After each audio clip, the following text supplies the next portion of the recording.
picked up something you might be interested in. Yeah, what's that? Hmm? Oh, yes, of course. I almost forgot. Bye. Bye.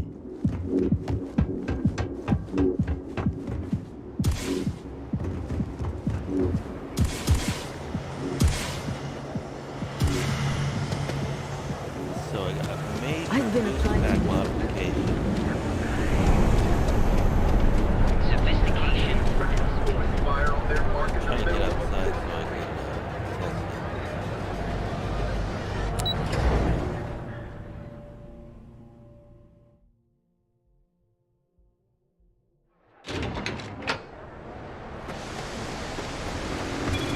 Major boost pack modification.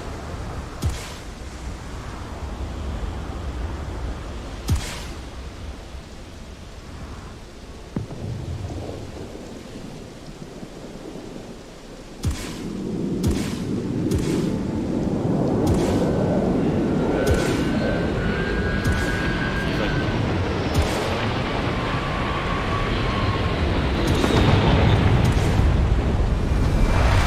get the main line.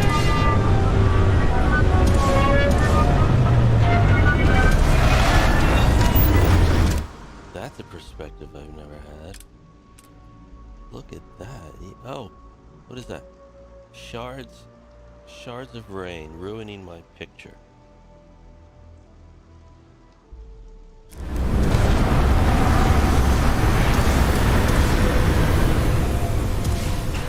So I've essentially I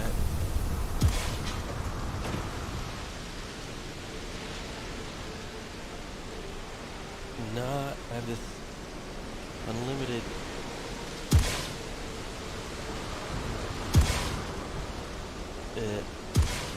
so my boost pack has been switched to unlimited fuel, and you press the button, you hold it down, and you can kind of, forever thrust. So you can just keep going and going and going and going and going and going and going. Holy crap. Or how high it can go. No, I don't believe it. Wow, how high does this go?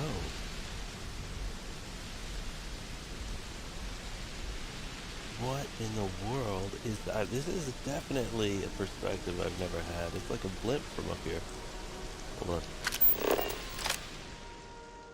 God, why did the rain effect come in like that?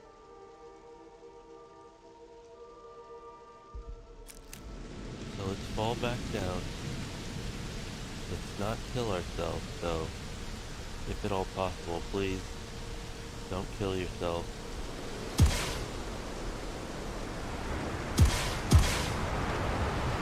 That's better. That feels way better. This is a better boost. This is a better boost.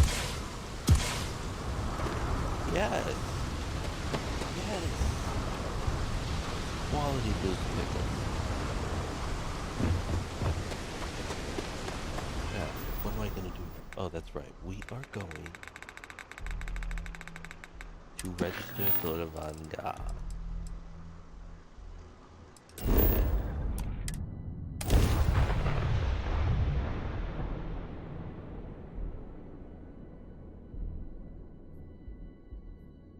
Hell of a city, isn't it?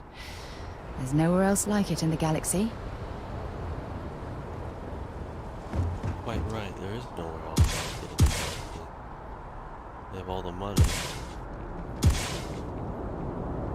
I don't think it's even about just money. So, like that picture, do you, sir?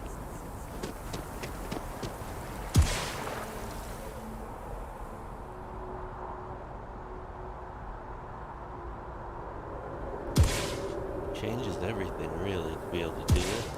And I'm not sure in a good way. I wonder if there's anything up here. Is that a cave? Can I explore up here?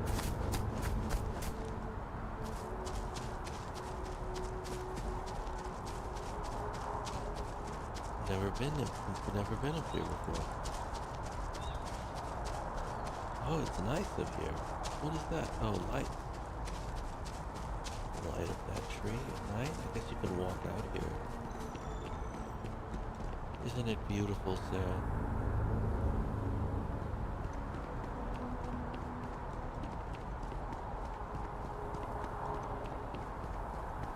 Oh, this is not. This is the roof. This isn't a walkway. This is the ceiling. There's the pebble. The wee pebble. I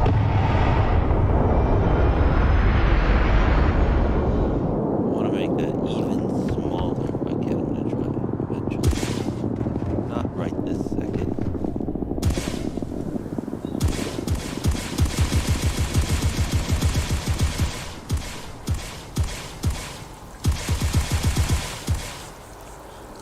Not truly a unlimited boost. So I'm kind of on the fence about the unlimited boost. But I'm true Starborn Something now. you need? I'm true Starborn now. I can fly. My stomach is growling. Yeah, let's go to Vanguard orientation all in me, fella. Oh, no. Oh, no, he already told me. Okay.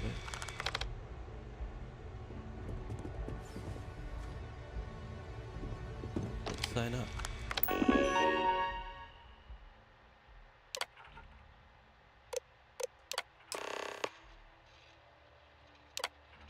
Proceed to the Vanguard exam. Registration accepted. You may now proceed through the historical displays in the orientation hall, or continue on to the examination.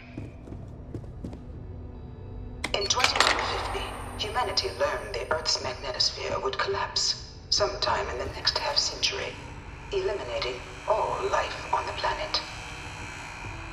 Decisive action was required, but the secure transport of an entire civilization would demand a new kind of cooperation, a new kind of courage, and a new kind of union.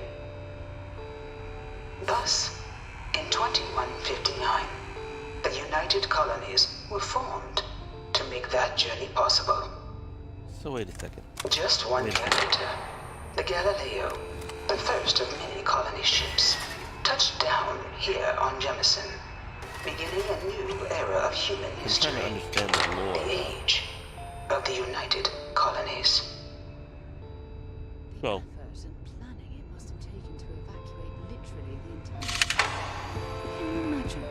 The logistics alone must have been mind-boggling. okay. The first time I came through here, I didn't pay close attention to the backstory stuff. In 2150, humanity In 2150, okay. learned the Earth's magnetosphere would collapse sometime in the next half-century, eliminating all life on the planet.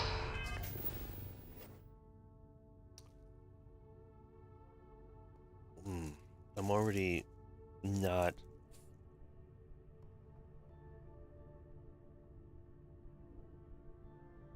Already the initial setup is a little sketchy because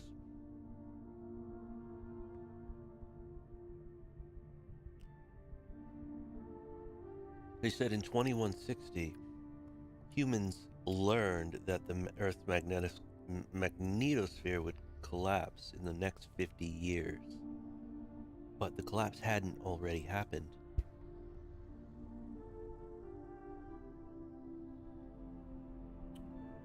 Which, but what are they going to argue here? That they were so certain about the collapse of the magnetosphere that they had to move everyone off the planet? That doesn't seem realistic. There would be a lot of people who would say that, how do you know it's actually going to happen? You know? Like, there would be people that aren't convinced. Well, a lot of people, like, how would they know that it's actually going to happen?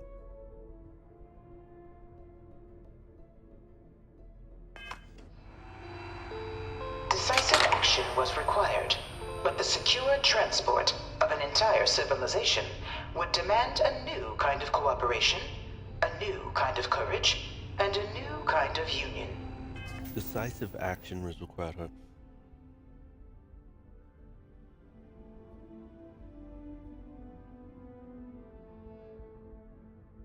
Let me see what ChatGPT says about this. How would the Earth's magnetosphere collapse? The Earth's magnet is a region of space dominated by Earth's magnetic field. It's shaped by the interaction of Earth's magnetic field with the solar wind, a stream chart far. The collapse of Earth's magnetosphere is a hypothetical scenario that is not currently considered likely by scientists. However, if we were to entertain this hypothetical situation, there are a few theoretical ways it could happen. Drastic reduction. The Earth's magnetic movement of molten iron in its outer core. Significant change in this process could reduce the magnetic field strength. Okay, so maybe they're saying that they detected something about the molten iron, maybe something like that. Extreme solar activity. It seemed to be that they were implying this scenario, extreme solar activity scenario. So they're saying that they're predicting. I don't know if that's predictable. If you look at the image, well, Thus, the image doesn't show. in 2159, the United Colony. The image doesn't show that. Okay. A dramatic increase in solar activity, far beyond what we observe in regular solar cycles, could overwhelm and disrupt Earth's magnetic field. However, the solar wind and solar storms as we know them today are not capable of permanently collapsing the magnetosphere. Large-scale cosmic events, hypothetical events like a nearby supernova or an intense burst of cosmic rays, could potentially disrupt or alter Earth's magnetic field. However, these events are extremely rare and would have other catastrophic consequences. Can any of these be predicted?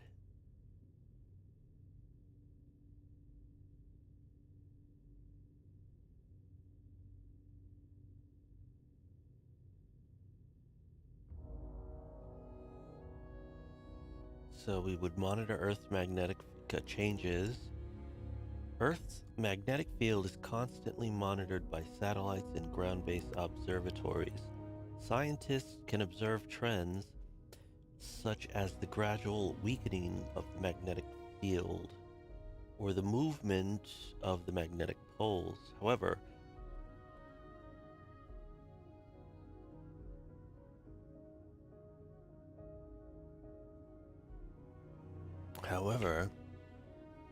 something is up with my...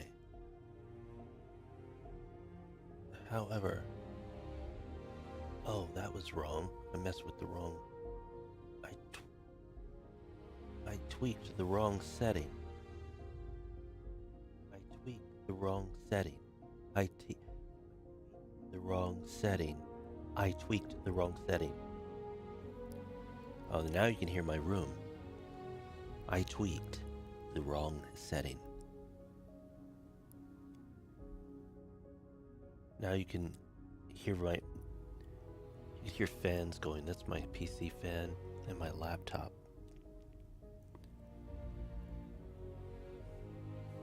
And that's the only thing on. And you can kind of hear the room buzzing or hissing. But now that's gone.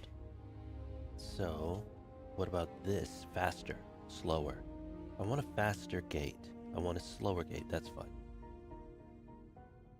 More crispness in your voice. Crisp. I need to put sound material on the wall so it doesn't reflect, so we don't have these. I can hear the room when I'm talking. I can hear the echo of my voice off the not echo, reflection off of the walls and ceiling. But that'll be fine for now. Okay, so Earth's magnetic field is constantly monitored by satellites and ground-based observatories. Yeah, I can hear the room. Interesting. All right. Solar activity, including solar flares and coronal mass ejections, can be monitored and to some extent predicted. Space agencies like NASA and ESA, European Space Agency, keep close watch on the sun's activity. Short-term predictions of solar storms are possible. Predicting extreme solar activity that could affect the Earth's magnetosphere on a catastrophic scale is more speculative and uncertain. Cosmic events. Predicting cosmic events like nearby supernova or intense bursts of cosmic rays is beyond our current capabilities. So, constantly monitoring gradual weakening. However, predicting exactly when or how these changes will occur is challenging. Earth's magnetism has undergone reversals and fluctuations throughout its history. These events are irregular and not well understood. So, okay, somehow, in 2160, someone made a prediction that in 50 years the magnetosphere will collapse. That doesn't... Were formed to make that journey. And from that, they were like, oh, we have to evacuate the entire planet. You know, it just seems like there's too much. There's something missing in the middle that went from people being like, yeah, I'm not sure that that's actually going to happen, to everyone absolutely convinced it will happen. And so that's they're leaving that part out of this. Possible. Just 1 year later, the Galileo, the first of many colony ships, touched down here on Jemison, beginning a new era of human history, the age of the United Colonies. So, magnetosphere collapse prediction. This is not the actual collapse of the magnetosphere that triggered this. The prediction triggered this, which doesn't make sense. Let's see. In 2150, humanity learned the Earth's magnetosphere would collapse sometime in the next half-century, eliminating all life on the planet. Decisive action was required, but the secure transport of an entire civilization. Decisive action was required. So the solution to this was to leave Earth. There's something about this. It's like a weak setup a little bit. Like this, it's not enough. That is not enough. The very first image is not enough to convince everyone on the planet to evacuate. Someone saying, you know, in 50 years, the magnetosphere is going to collapse and we're all going to die. That's just not... People aren't going to buy that.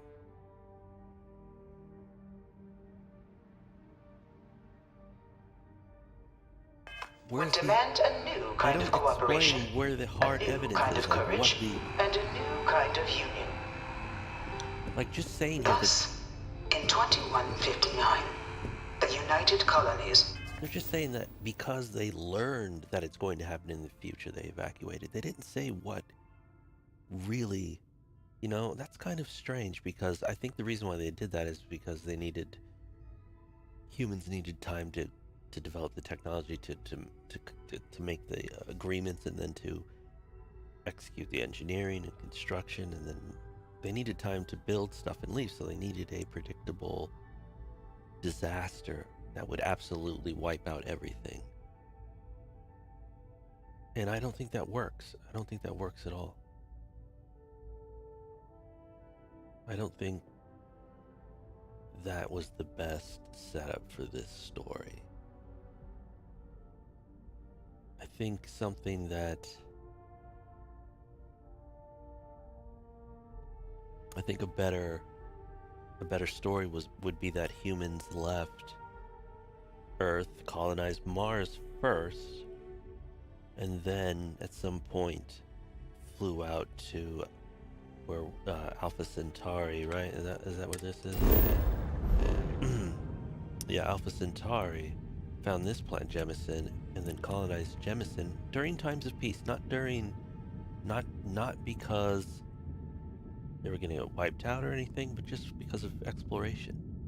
And then, after they had colonized Jemison, and Jemison had become a beautiful place, but a smaller population, then some catastrophe hit the Sol system.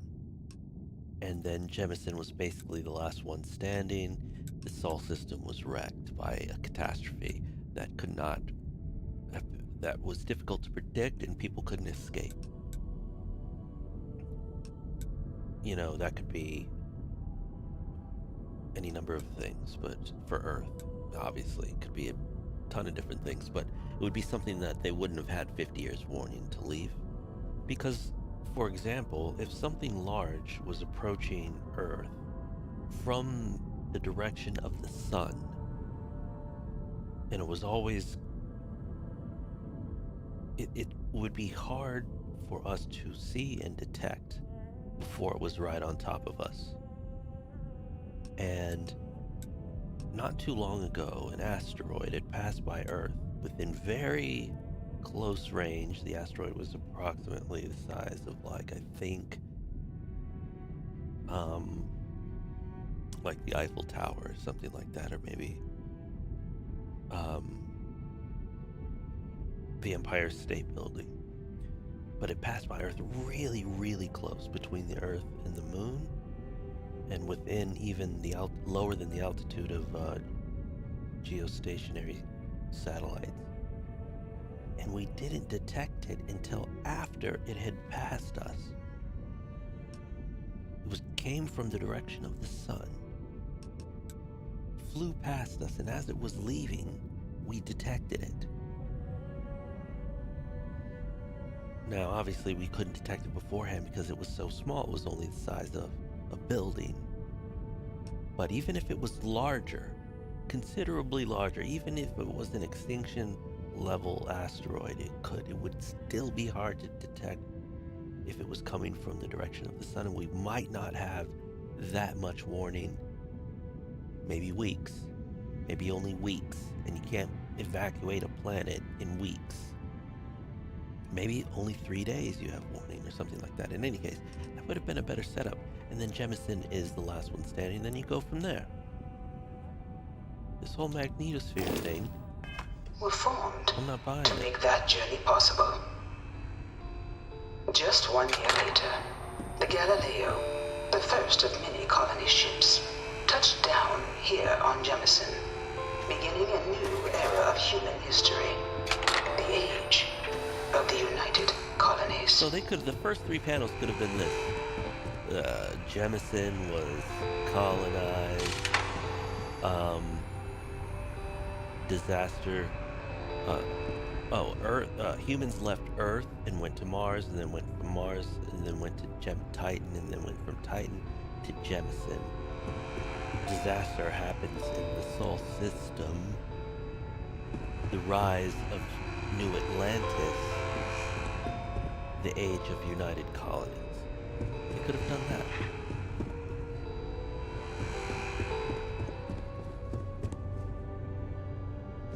I think that would have been better.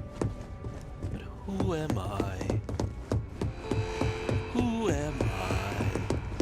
24601.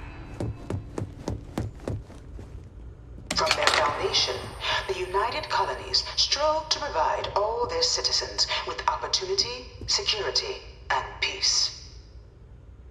But there were those among the UC that still wanted something more. I need to pay attention. Independence. So in 2161, the UC issued the Centaurus Proclamation, granting UC citizens the right to settle judging the distant lore now. worlds I'm judging and the lore. form their own sovereign You powers. judging my lore, bro? It wasn't long before the first new faction, the Free Star Collective, was formally organized in 2188, later followed by House Varun, revealing themselves to the universe in 2230. The result of the Centaurus proclamation has always left me torn. So much conflict arose as a result. Was it worth it? Let's see. From their foundation, the United Colonies strove to provide all their citizens with opportunity, security, and peace. I wish I could see that screen when I pause. I wish my pause still. But there were those among the UC that still wanted something more. independence. With those that still wanted something more independence.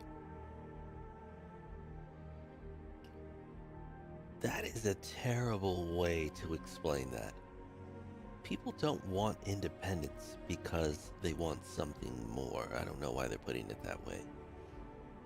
Oh, I guess they're putting it that way because they don't agree with them, but people want independence because of a major rift in values or a difference of opinion in whatever that the subject of that is, whatever the main issue is. Could be on the So in would be on this 2161, screen. the UC issued the Centaurus Proclamation, granting UC citizens the right to settle distant worlds and form their own sovereign powers. Oh, I see. They're basically saying, oh, I see. Okay. It wasn't long before the first new faction, the Free Star Collective, was formally organized in 2188. Oh, so that's why the different places are different races, basically. Like the Varun are Muslims, and the Neon is Asia. New Atlantis is what? Sydney, Australia.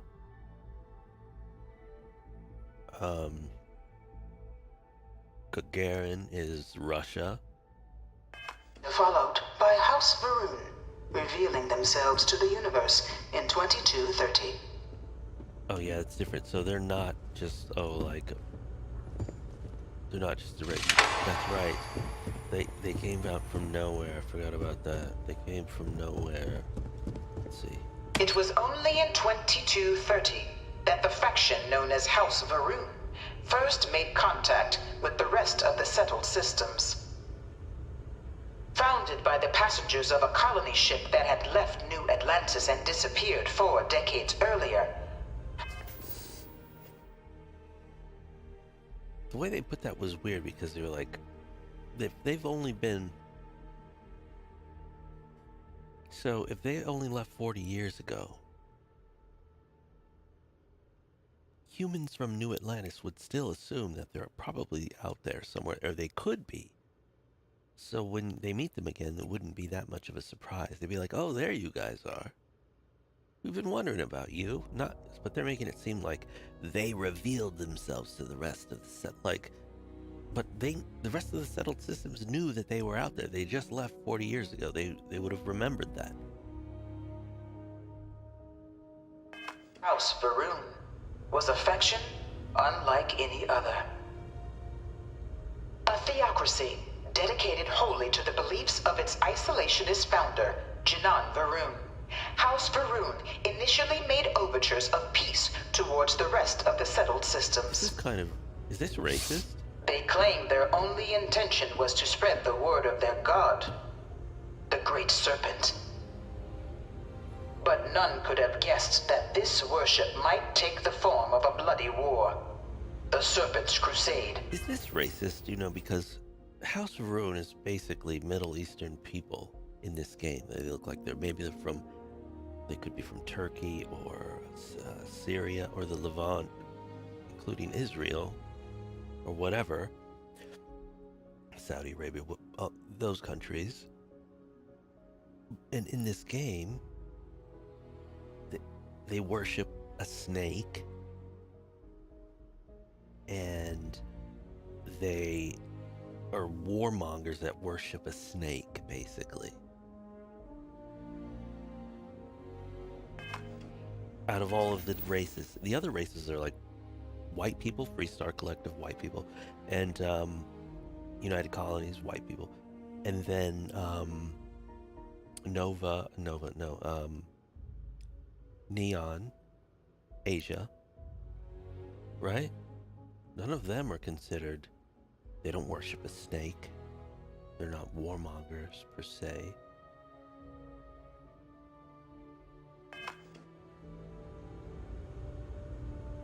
Is that problematic? It was only in 2230 that the faction known as House Varun first made contact with the rest of the settled systems. founded by the passengers of a colony ship that had left New Atlantis and disappeared 4 decades earlier, House Varun was a faction unlike any other. A theocracy dedicated wholly to the beliefs of its isolationist founder, Jinan Varun. House Varun initially made overtures of peace towards the rest of the settled systems. Initially made overtures of peace. They claimed their only intention was to spread the word of their god, the Great Serpent. But none could have guessed that this worship might take the form of a bloody war. The Crusade? I mean, how original the Serpent's Crusade? So, it's basically what, jihad? The Serpent's Crusade is jihad, no? It just seems odd that they would do The Serpent's this. Crusade. Like, this is insensitive. I would say if I was Muslim, I would be offended with how they're portrayed in this game. Or if I was Arab. I don't know if it's no, this is definitely Islam. Isn't it? Is it not? This is Bethesda's representation of Islam, House Varun. It worships a snake. They kill people with jihad. The Serpent's Crusade over jihad. They said that they came just to spread the word of their great god, the Serpent, but that turned into the Serpent's Crusade. I don't know. It's problematic. Let's see what the Freestar Collective... So the Freestar Collective are going to be described by the UC as ungrateful white people. So, you know...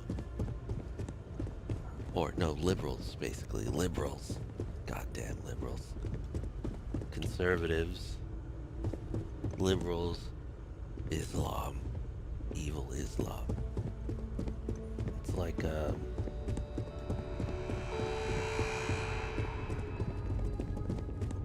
it's kind of offensive, I think, maybe. Let's see what the Freestar Collective is.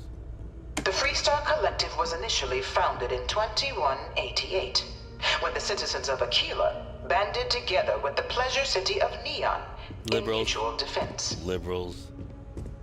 But in 2194, after the deployment of a UC medical star station in orbit around their world, the citizens of Narion also requested to join the collective. Narion? The resulting rise in tensions between the Freestar Collective and UC culminated in the settled system's first intergalactic conflict, the Narion War. Narion War. Despite a decisive victory by the UC, the colonies permitted the citizens of Narion to join the collective, forming the basis for the fiercely independent union that persists to this day. So, they joined the Pleasure City. They dress like this, basically look like taggers and breakdancers. This dude is a Star Wars fanatic. Definitely liberals. UC is obviously like capitalism, like just straight up.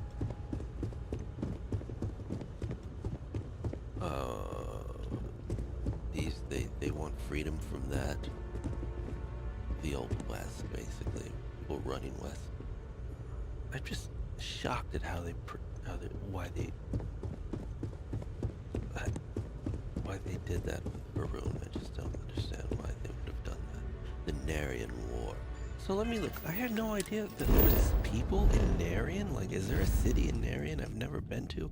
I used to go here all the time because I had a base here. But the only thing that's I know to be out here is this space station. Like, there's no city out here. What's this? Oh, there's a star station.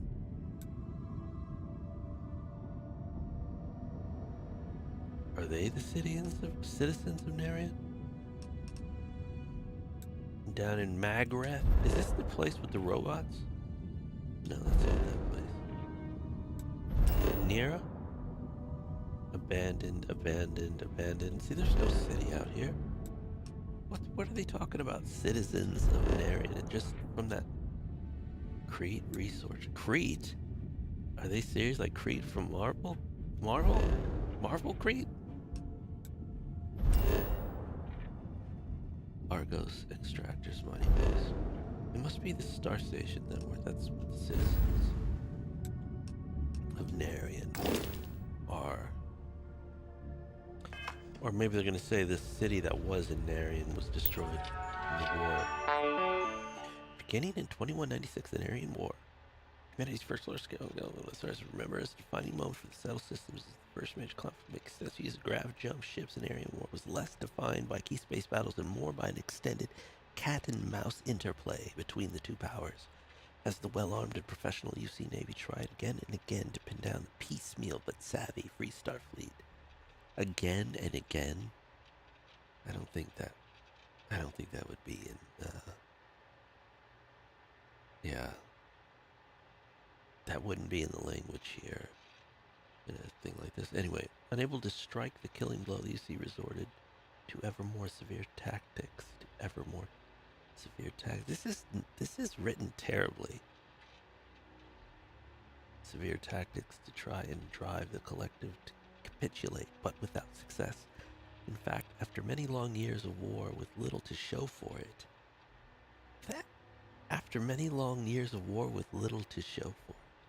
even the populace of the UC itself began to turn against the cause, with protests roiling even New Atlantis.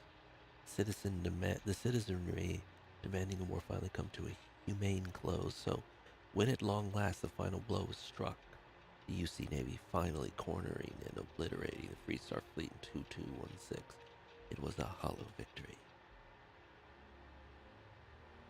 It was from the resulting negotiations, the Treaty of Narian, settled systems as we know them today emerged both literally and figuratively.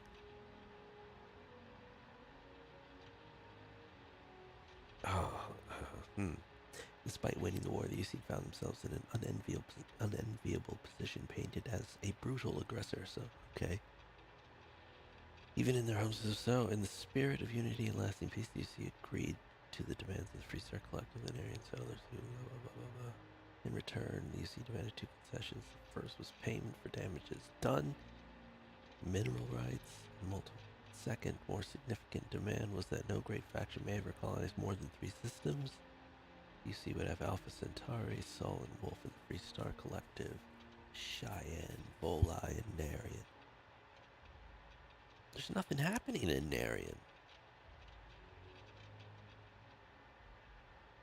The Free Star Collective agreed to these terms, creating and codifying into law cell systems as we know them today.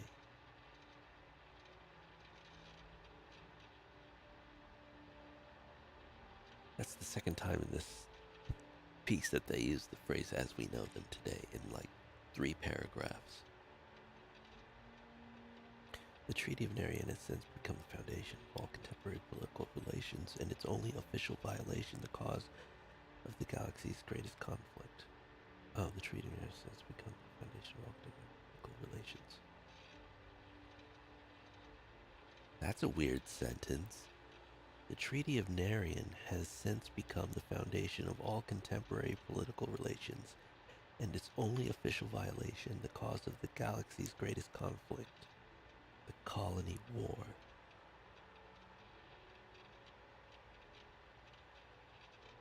That is a poorly written sentence. To learn more about the Colony War, please proceed to the conflict among the stars.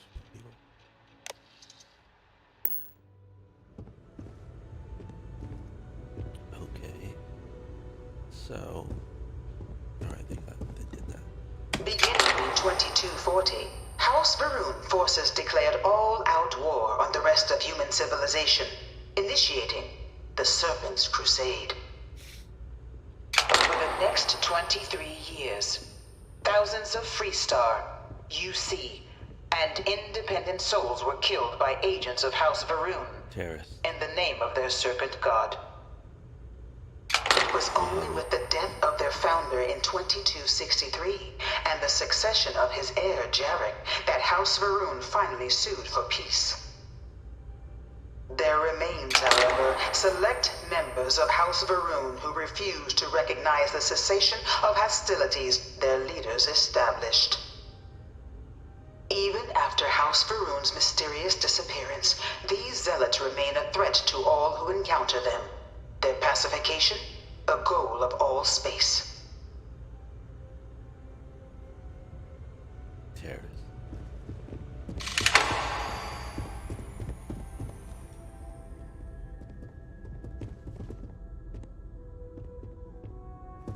Of the many conflicts between the galaxy's factions, none was more brutal than the recent colony war between the UC and the Freestar Collective. Set off by the unauthorized Freestar colonization of Vesta's Pride in 2308, a direct violation of the Nerion Treaty, the colony war Expansion led to war. spread quickly across the galaxy. Both sides deployed every tool at their disposal. Armadas of warships, mechanized combat platforms, or mechs, even bio-engineered alien creatures, the infamous UC xeno-weapons. It was only in 2311 at the Battle of Cheyenne that the scales finally tipped. The Freestar Collective, utilizing their civilian fleet as a human shield, successfully crippled the superior United Colonies Navy. After their shocking victory against the galaxy's greatest navy, the Freestar Collective offered terms of peace, which the colonies, out of an interest in staving off any further human costs, accepted. The galaxy has been rebuilding ever since. The colony war was a horrible conflict that irreparably wounded the settled systems. There were times I felt that it would never end. Why don't I already know that? Few settled worlds were left untouched by the colony war. But nowhere could the viciousness of modern warfare be seen more clearly than on the Freestar planet of Nera. Initially occupied by invading United Colonies forces as a forward operating position, repeated attempts to take and retake the planet by collective forces led only to devastation. Swaths of the world were transformed into scorched husks, a nightmarish testament to the depths of human ingenuity and human cruelty. I And really today, hope this is just a Nera phase. remains a continuing One of my slates, reminder to the the horrors terrorists of can unfettered control war. people's Budget minds. that is. But that can't be true. Like that would be like someone printed that out and stuck it there. That should be here on like a little brass, sign saying "Do not touch" or something.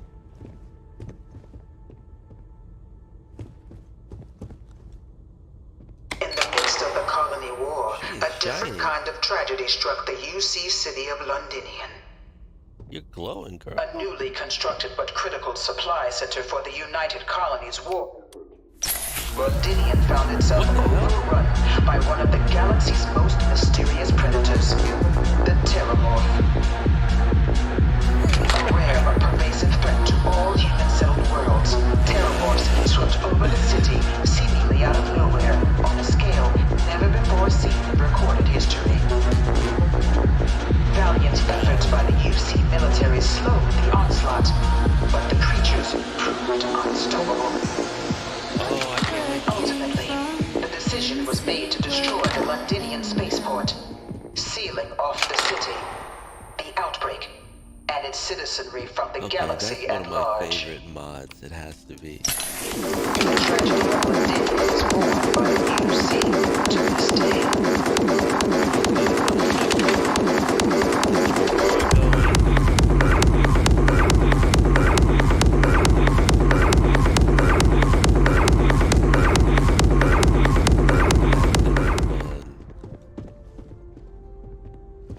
Alright. Let's just get through this. I already remember. After the devastation wrought by the colony war, the UC and the Freestar Collective came together to ratify a treaty that became known as the Armistice. Both sides agreed to a vast reduction in standing forces, and that it was into this new world that the Vanguard was born. An official branch of the UC. No one is born a United Colony citizen. Only through service to the UC can one hope to earn one's citizenship.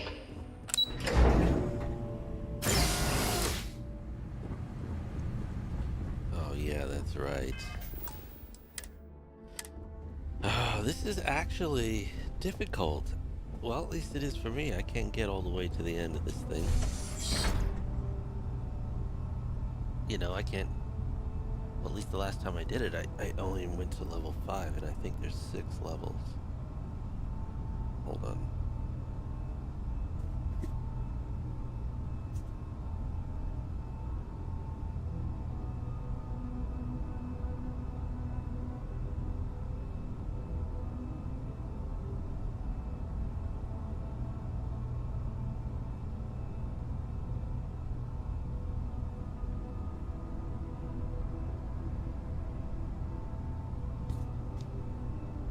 There are 6 levels that I can go through. Welcome, applicant. I've spent a fair bit of time in simulators just like these. They're startlingly realistic.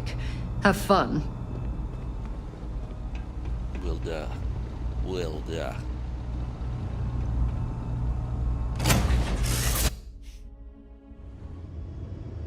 This is the Mark 18 flight that's simulation right. chamber, applicant. Currently in orbit around a high-detail recreation of a remote world. When you're ready to begin, please take a seat in the pilot's chair. That's right, so you can run back here and you can get some...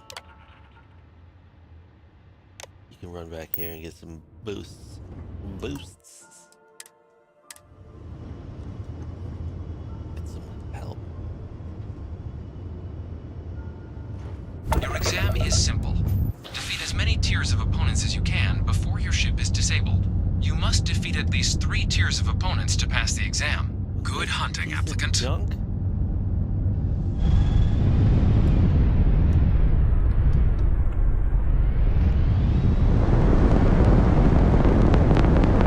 New targets active.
Authorized users. Generate ally. Damage upgrade. Shield upgrade. Generate ally. Let's do a shield upgrade. 1 tier, okay. 2 reached. Initiating Tier 3. I should have Shield done the upgrade same. active. Should probably. New targets active.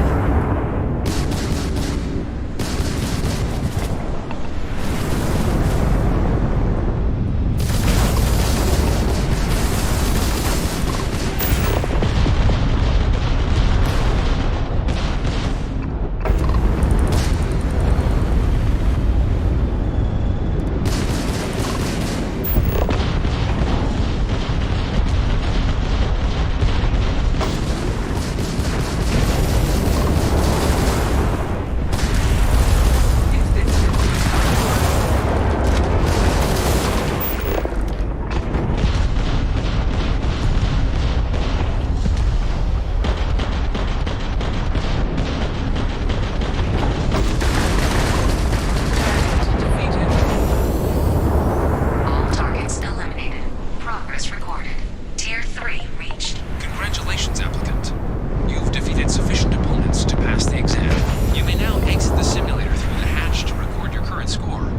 Or stay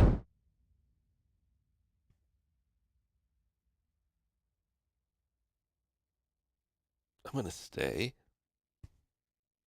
and try your hand at the remaining tiers. Done. I've survived this one.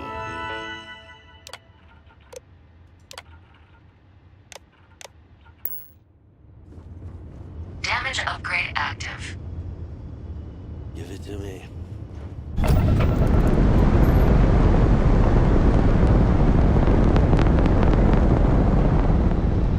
Resuming the examination. New targets active.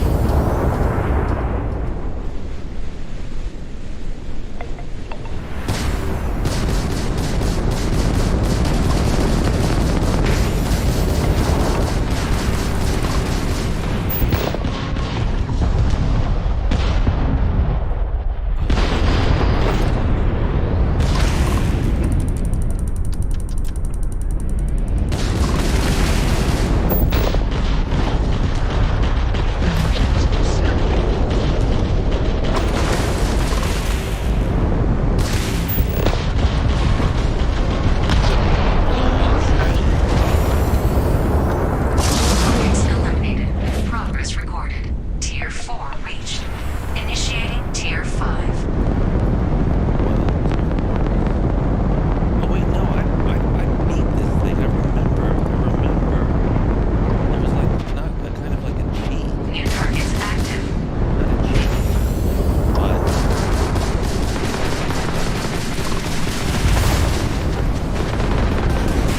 holy smoke, I'm shooting that fast fire.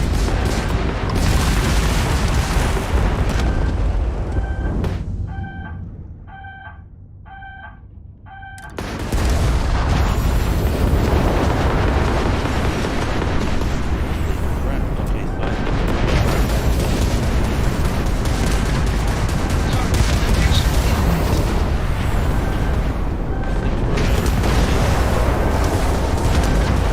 Halting simulation.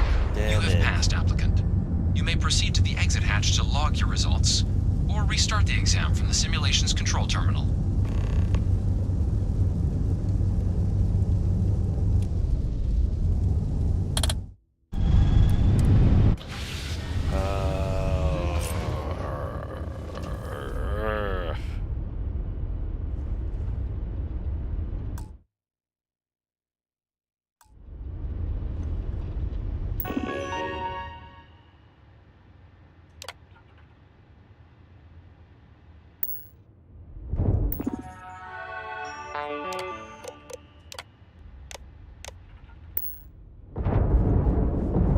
New ally active. Simulation reset. Prepare for your first opponent.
to defeat us.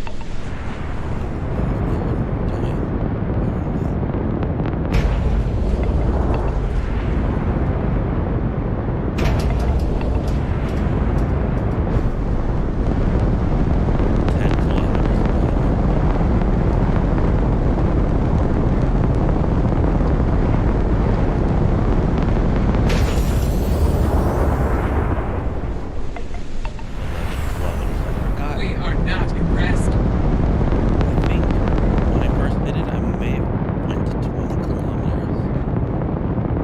Maybe I'm just, maybe I'm overdoing it. This is fine. I don't know. Why are the, what's the moon? Is the planet moving or are the rocks?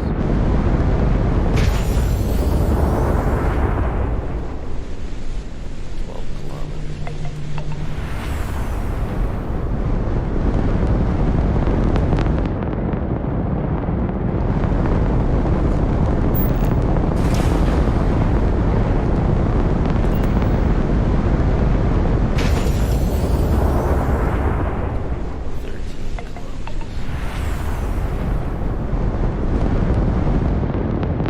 You must be able to do better than that.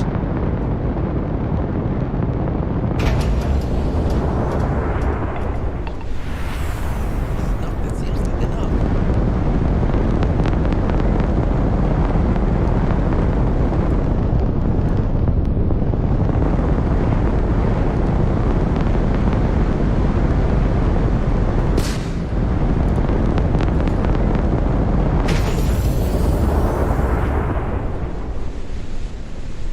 Calculating intercept vectors.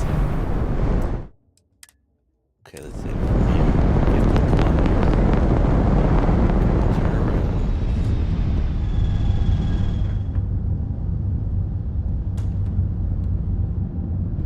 I've set the trap. Come and get it, bitches. Come get some. This one's at 10 kilometers.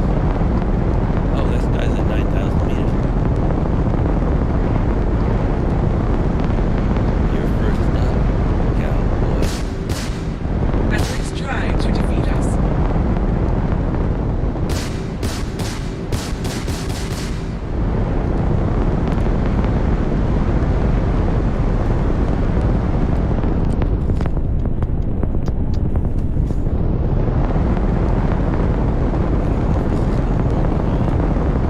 Probably not necessary. I think the only thing is that you get more money.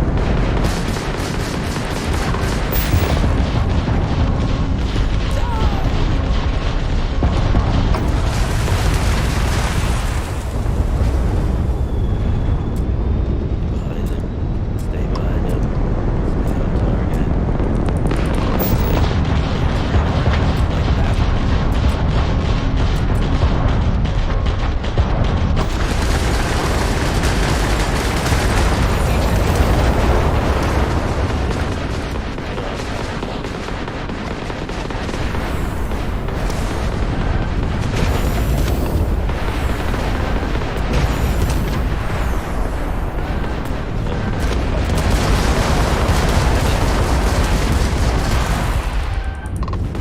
Halting simulation. You have passed, applicant. You may proceed to the exit hatch to log your results, or restart the exam from the simulation's control terminal. I don't care that I beat it last time. It's fine. I don't really give a shit. Alright. I think the last time I did it, I had to drop the difficulty down to... Shut down. Drop the difficulty down to... Congratulations, applicant. You've passed. Yeah, great. Thank you. You can head up to Commander Tuwala to receive your final results and your probationary assignment. Or you're welcome. Let's do this.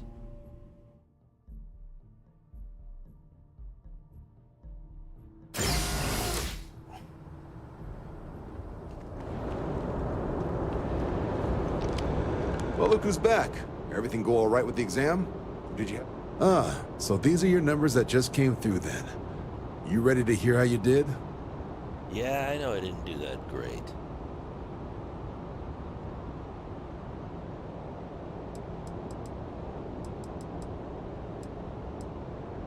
I'll let the techs know you think so highly of their work, and make a note you've got prior combat experience. So, looking at the data? Hit every mural in the orientation hall, huh? That's right. A test of preparation and thoroughness. 2 traits the Vanguard values highly. Your physiological results are... Huh, that's odd. The system couldn't get a read on you. You get your kicks flying too close to stars? Because you're putting out some interesting radiation.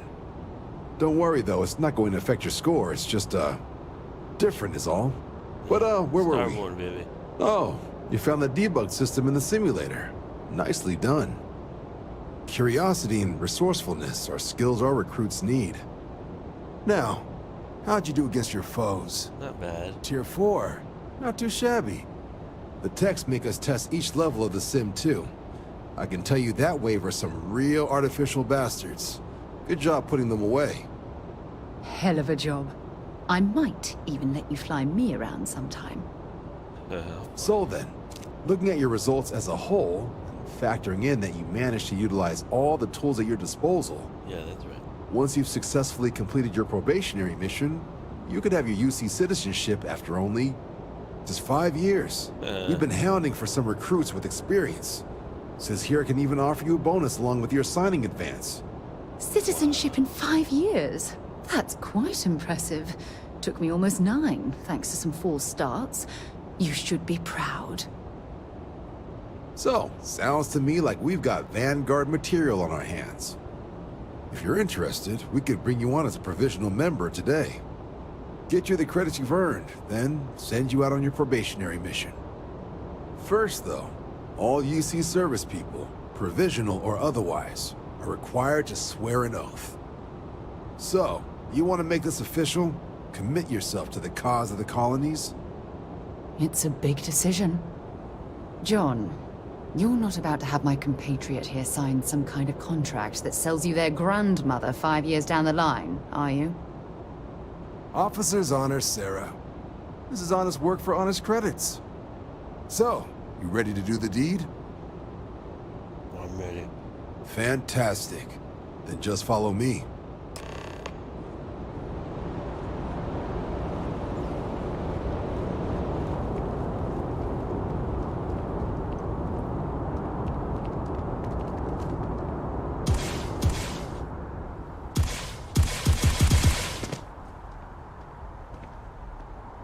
That's pretty.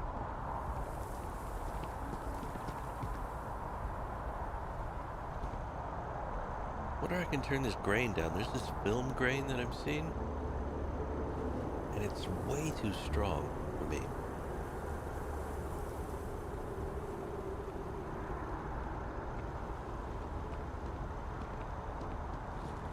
That's in my reshade. I have a reshade mod. I can turn it off and on with this button. So that's with it off. And that's on. I don't know if you can see the grain. Yeah, so you like the shadow right here underneath this thing. Well, you can see the grain all over that angle there. And then there's none here, basically. I kind of miss this clean look. This is the basic engine. The basic shaders. Rendering or whatever the hell this is. She looks good in this. I mean that lighting-wise. Because this, I think, is too contrasty sometimes. So this is base, or vanilla, and that's the reshade.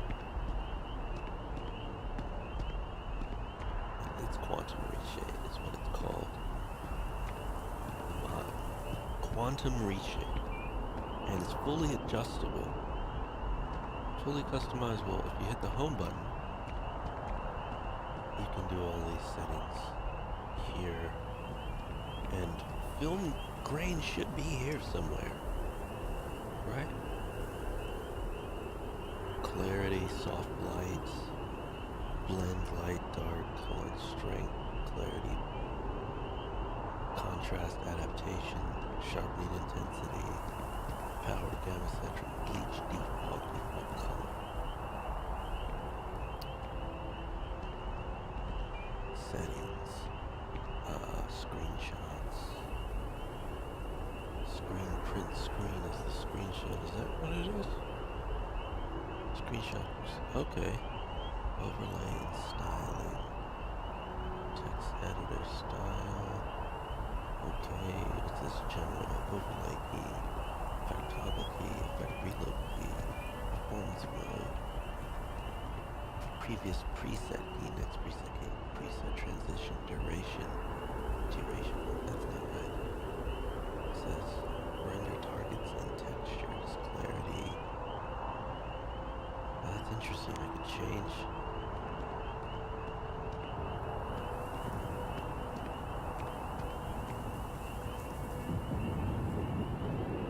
Okay, that's interesting. I'm not seeing a grain. Where's the grain coming from? Adaptive sharp. Is it the sharpening that's doing that? Sharpening intensity is 1.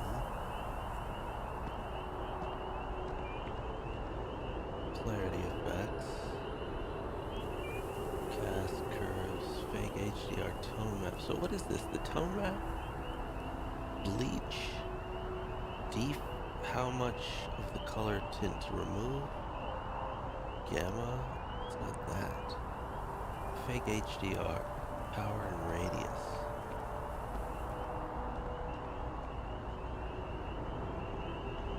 Effects are disabled. So fake HDR, there's something giving that grain. Curves. Mode formula. Both luma and chroma. Formula. Contrast curves. CAS. Contrast adaptation. Sharpening intensity. Clarity effects.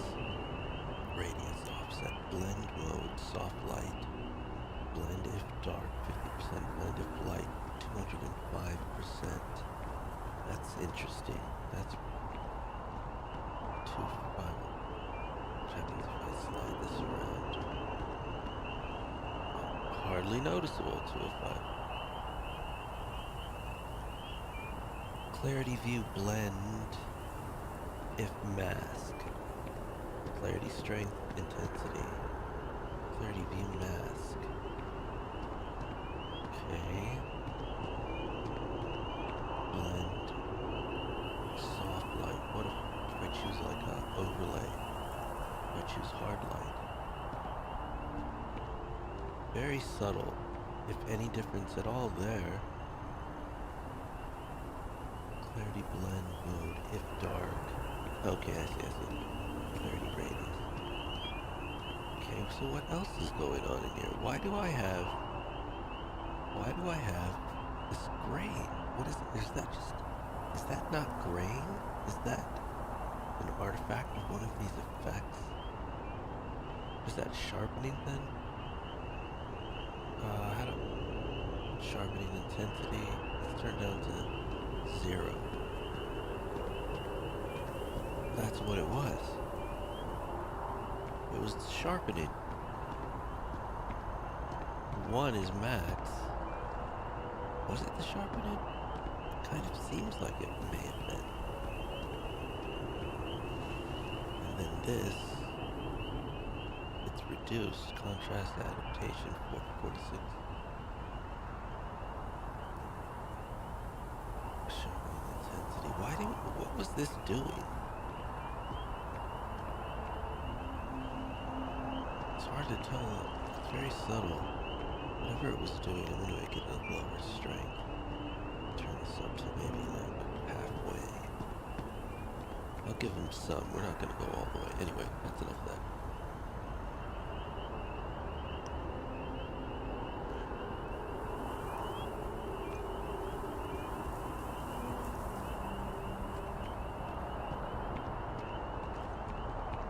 Hold on, I'm going to get in. So I want to understand this sharpening thing more. grain bothers the hell out of me. And if I focus on like part of his...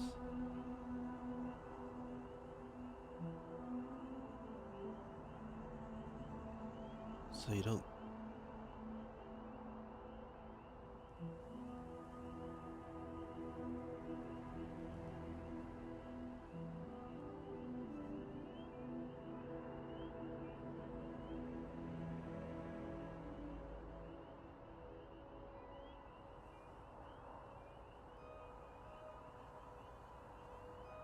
What is that? So now you can definitely see that the strength. What is this doing? This is not adding to the image at all. It doesn't. I'm having a hard time understanding what CAS is doing. I think I'm just going to turn it to both to 0.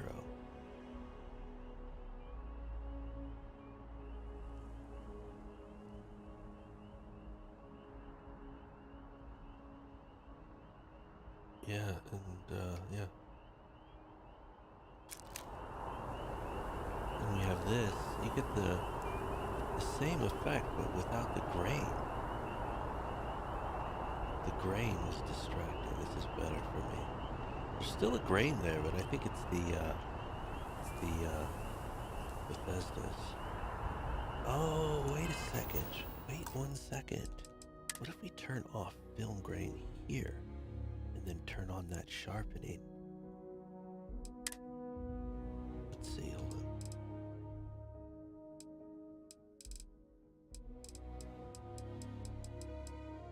Sharpening is film grain intensity. Let's turn film grain intensity down to 0.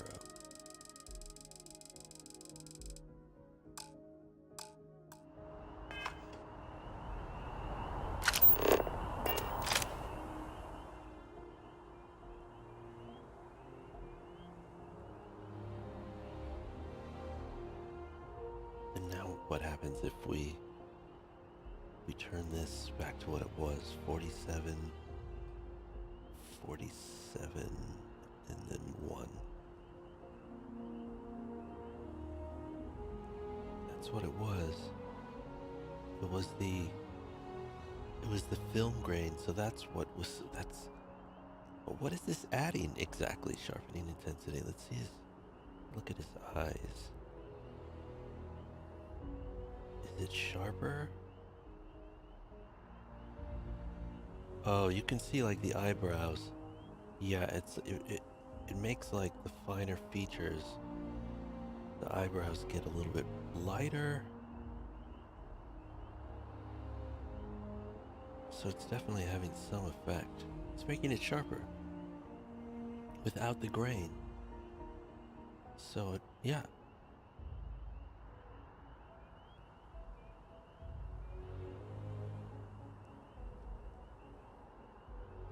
Let's see what that looks like. No film grain.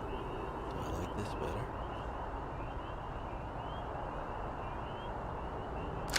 Do I like no film grain better?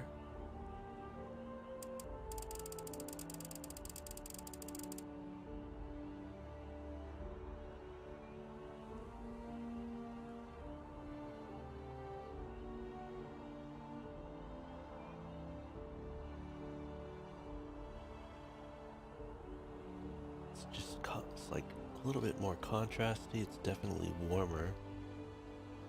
Yeah, there's like a green. There's a tint that is being removed, basically. There's a haze that's being removed. It's essentially what it's doing. Maybe for me, it's a little too contrasty. Too much contrast. I feel bad about removing the film grain.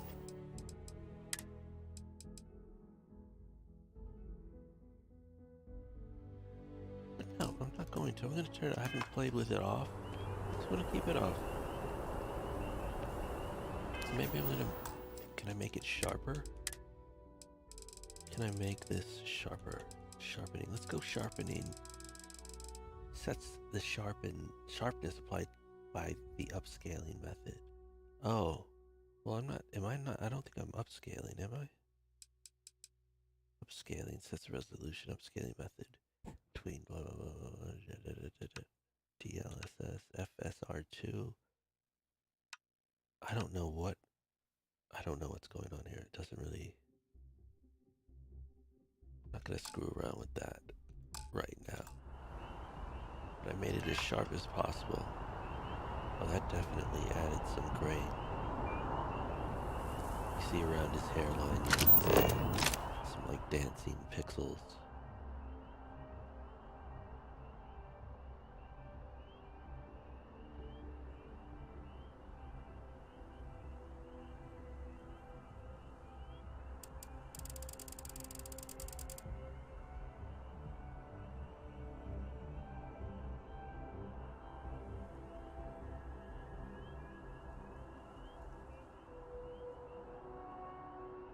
Oh, making those pores pop. At least they're. Yeah, you might need a one of those strips. Making those pores pop.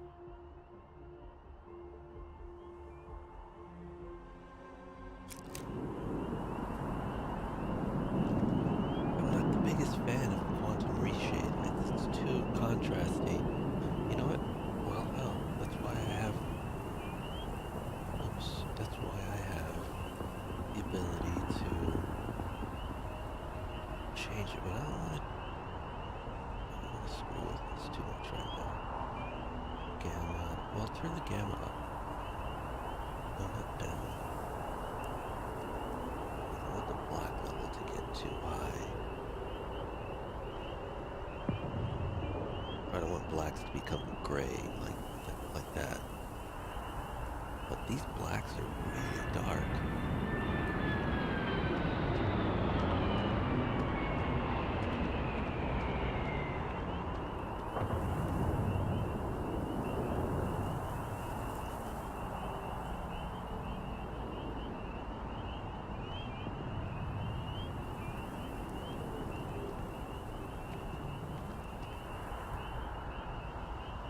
That's kind of extreme. Let's see. That's really bright. But do I like it? It's ridiculously different. But maybe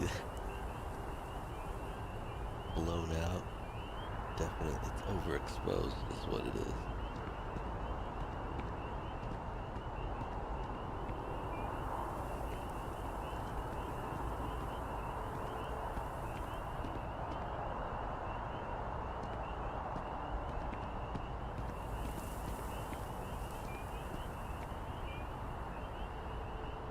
That might work. It's very bright. Anyway. The sky is not black. Gamma needs to come down. Bleach needs to come down too. That's too much bleach for me.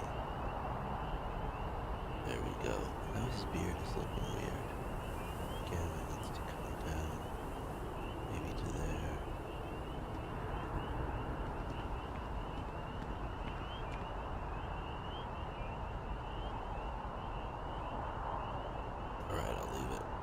Let's do this, Tuala. Wouldn't be right doing this where we couldn't see the stars. Stars. Now, raise your right hand. The motto of the Vanguard is Supra et Ultra, above and beyond. That is where we serve, beyond the furthest reaches of the United Colonies military, and with honor and duty above reproach. Do you swear to protect and defend the citizens of the United Colonies to the best of your abilities? And to uphold the values of the Vanguard, honor, loyalty, self-reliance, in all your actions as a member of the United Colonies Navy? I did. Then let me be the first to officially welcome you to the United Colonies Vanguard. Thank you. Now, only thing left is getting you that probationary mission. Give it to me, baby. And what I've got is comms repair. Group trying to refurb an old colony war processing plant on Tau Ceti 2. Sounds like they'd barely gotten set up when their communications died. Oh, great. Place is as isolated as they come. So Brass wants a vanguard to deliver the repair suite and ensure anyone present is safe and secure. So, can the people of Tau Ceti 2 count on you? Let's do That's this. the spirit. Head down to the spaceport and talk to Crew Chief Harath. He'll get you the repair suite plus your new recruit kit. Oh, and your advance. Give it your all out there. Supra et Ultra. Thank you. Okay. I'm obsessing, but this sharpness has to come down. I don't know what it was before. I think it was 75.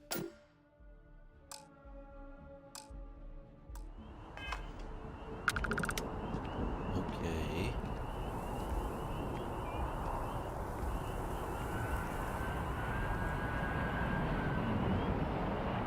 So what am I supposed to do? Crew Chief Harath.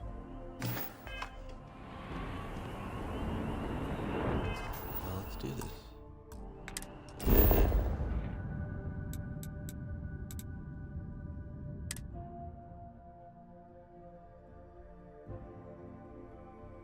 It might not be Jemison, but this ship is starting to feel like home. The ship is starting to feel like home.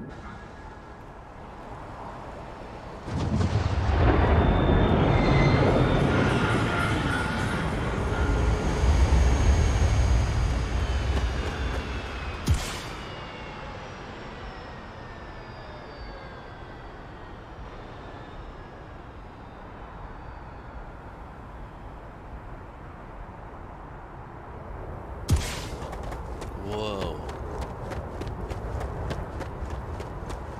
Really? I'm shocked she managed to limp back here at all. Pull it for leeches, get it fixed up, and let her know we'll have it ready as soon as we can. Ah, you are new probationary then? Crew Chief Harath. Pleasure to be working with you. It's my job to make sure all you rocket jockeys are ready for anything that comes at you up there.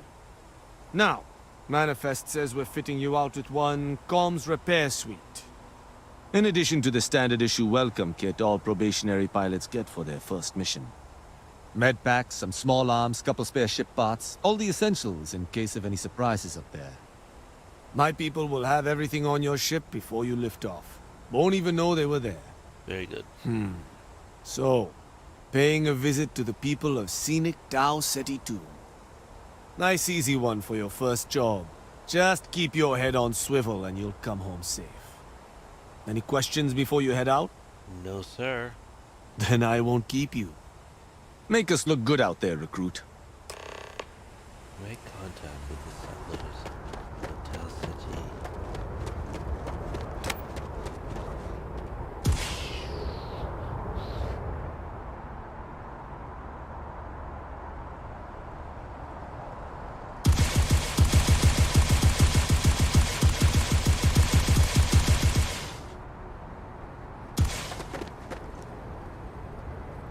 I wonder if I can't die.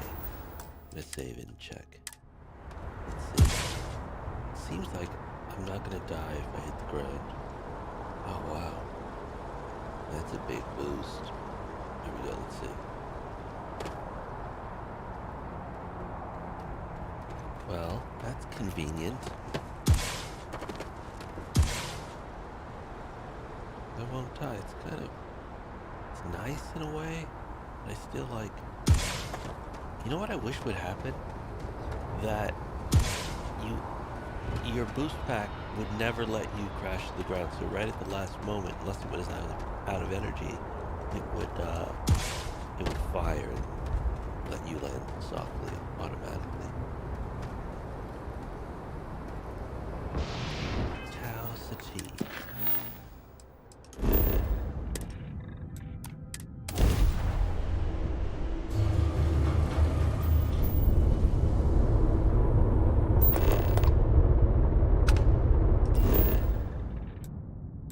Gourmet production.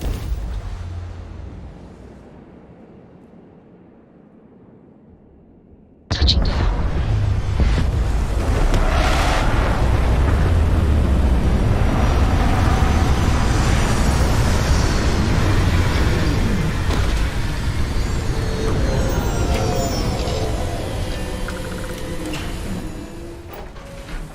An abandoned meat-packing facility built on the fringes of the settled systems.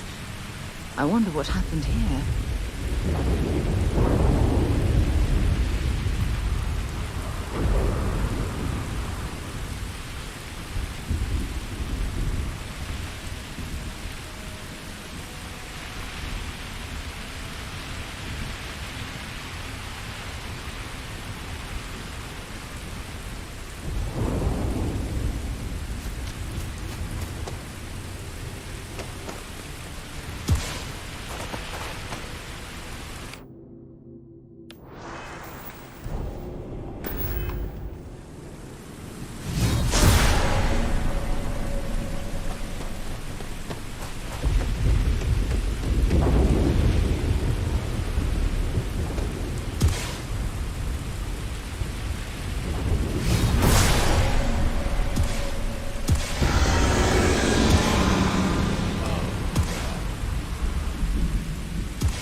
Upgraded the Terramorphs in this game with a mod. The mod is called something like Bigger, Badder Terramorphs, so they're twice the size and they're more difficult to kill. Now, if you've ever seen a Terramorph, or if you've ever fought one before, you know, they're pretty, they like to sidestep your shots, pretty clever, and they are, oh, and they whisper things to you while they fight. I mean, they're the worst, really. They really are the worst. They do a really kind of neat trick where they get into your brain and whisper, like, or they'll try to manipulate you with mind bullets.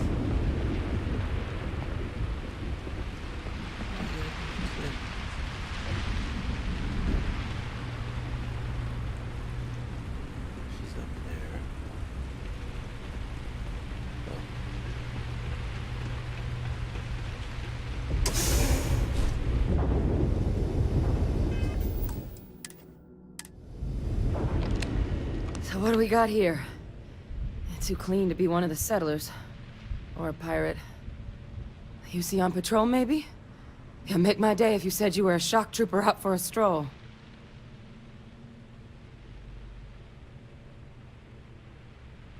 Actually, the Vanguard sent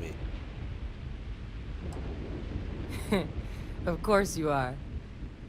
My hero. At least you follow orders well. Maybe you are military. Either way, we can make this work. I'm Hadrian. I was a researcher with the UC. I came here on a rumor of a...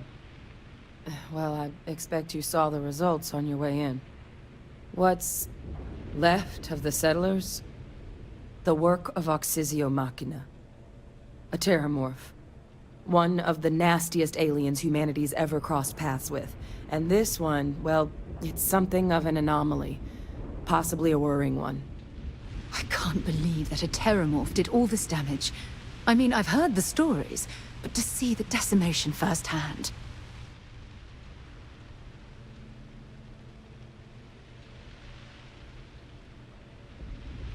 Not sure what to think of the reshape. Sounds like you could use my help. I sure could.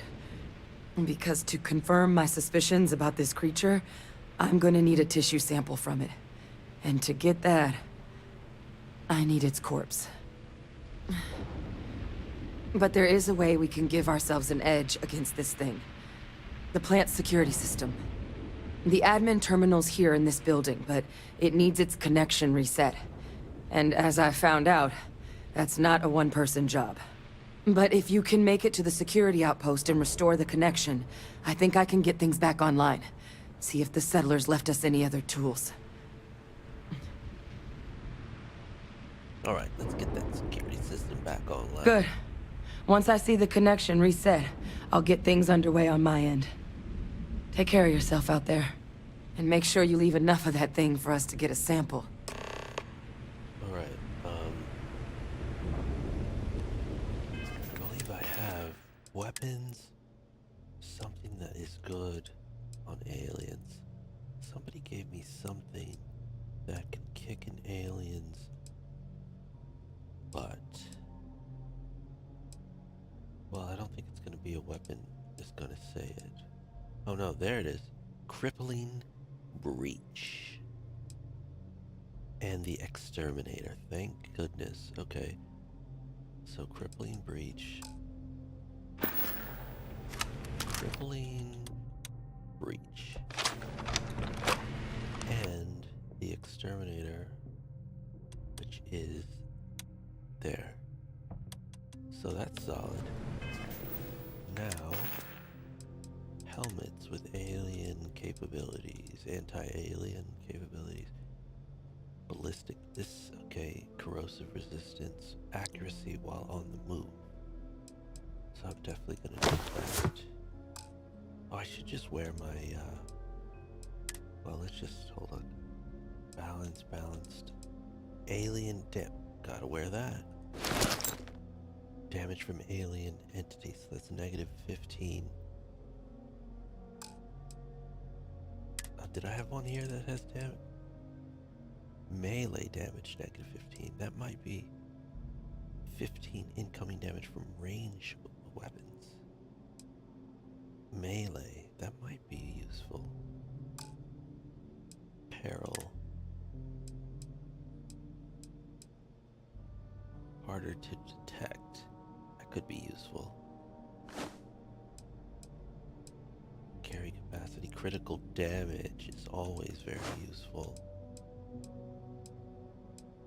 Always go with anything related to critical damage, chance or boost, anything like that.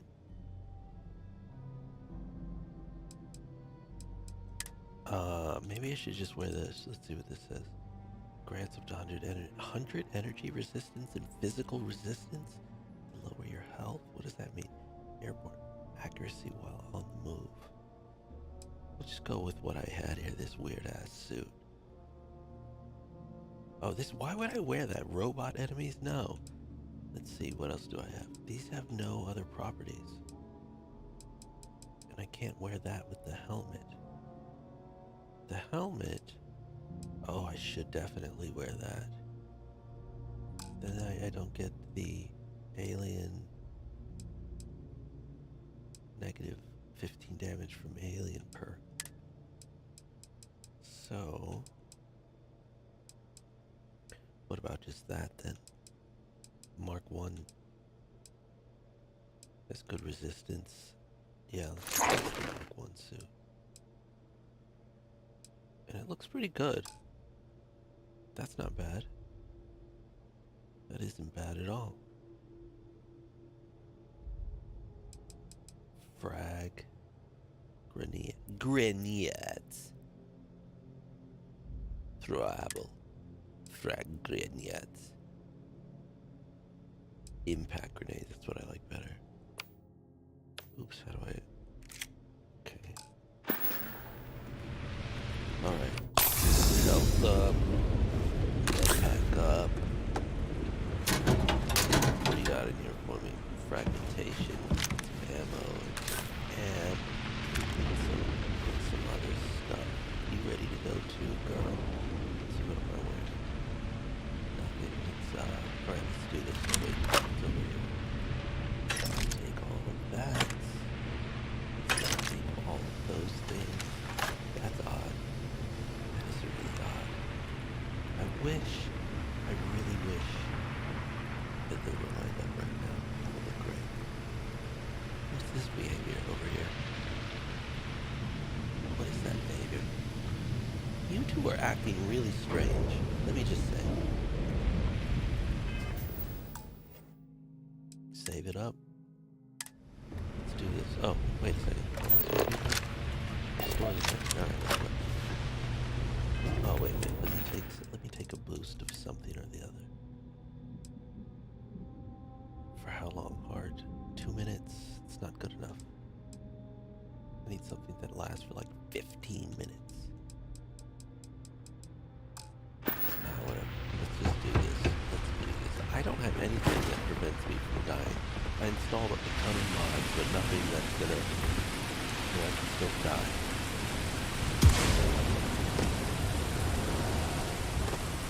Right now I wish that wasn't the case.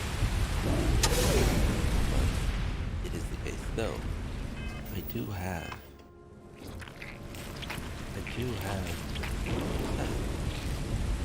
get past it, okay? See if they've got any weapons or ammo. I've just done that. That looks cool. Didn't I buy a really awesome gun?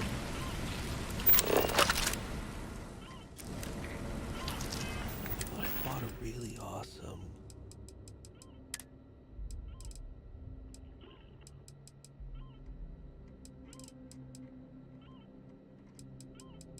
Guess I didn't.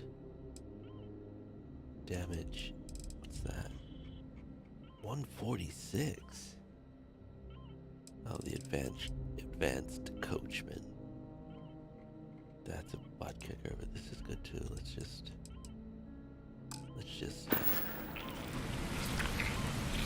so for this terramorph mod, I think also, since I have this gun here, it says crippling, deals 30% damage on next attack after hitting the target's limbs. Okay, so, but, never mind, but I can still, this mod makes terramorph's limbs pretty strong.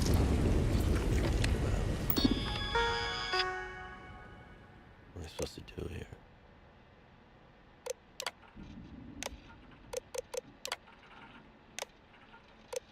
Security system connected that.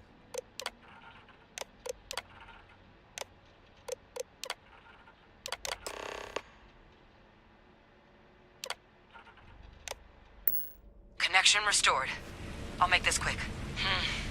Plant's turrets took a beating, but I should be able to get you a couple of kill lanes. Just get the thing to chase you down the alleys between the buildings, and you'll lead it right into a crossfire. Oh, hello? Wish I'd on this earlier. You notice those sensors around the facility? Part of a livestock tracking system. Should let you keep tabs on how close the terramorph is. But it's not connected to this network. There should be a terminal in the adjoining room. Tune it to 183.5.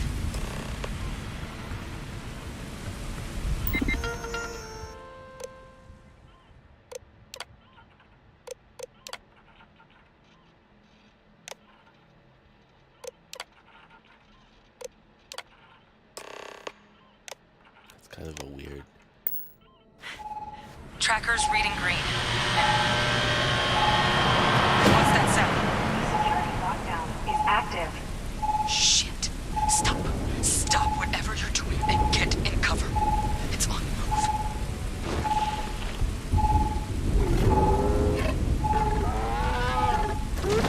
Whoa.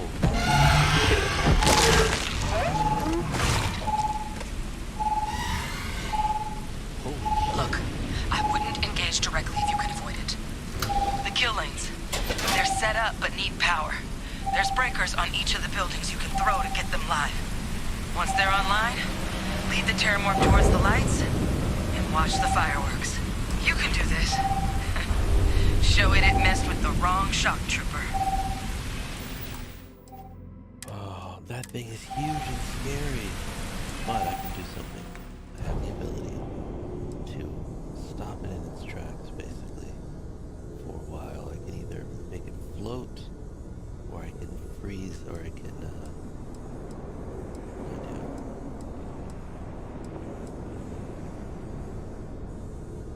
freeze them?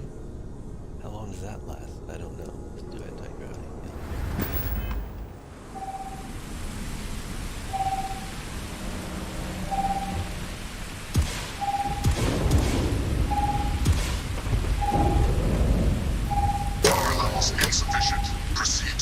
power breaker. Seeing a meat packing facility from the inside is starting to make me feel like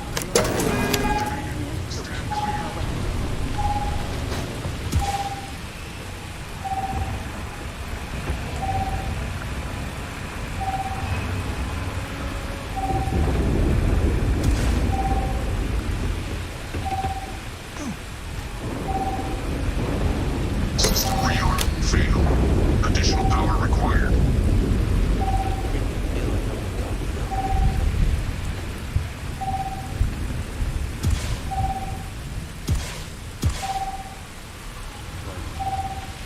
Beeping is like Godzilla's getting closer. Local defenses restored.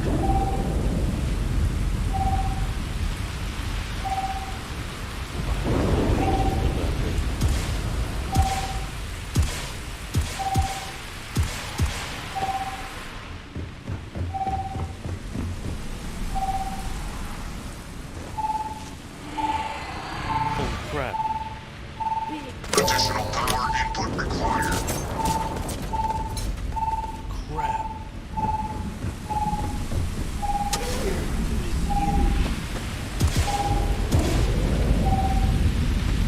Yikes. Upstairs is big. Weapon group online. Kill the terrible. So look how bright that is. No wonder. Get out of here. Where?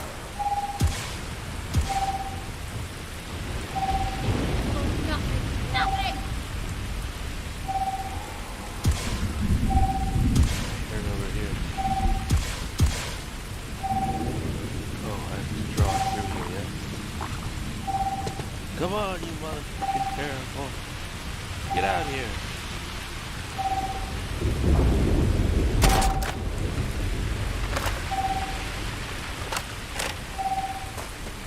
Come on. What are you waiting for? Come get me!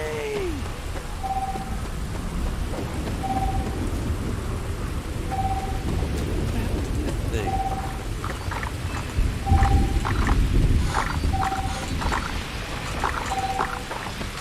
Come get me! Here I am, motherfucker!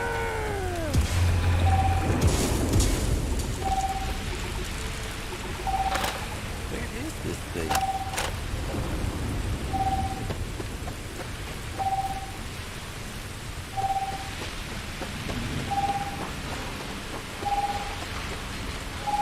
Yeah, here we go. Get solid reads now. No? No?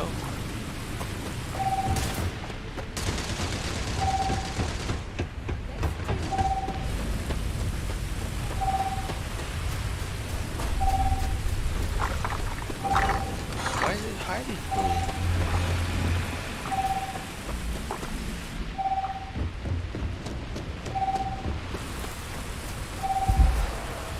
Where is this thing?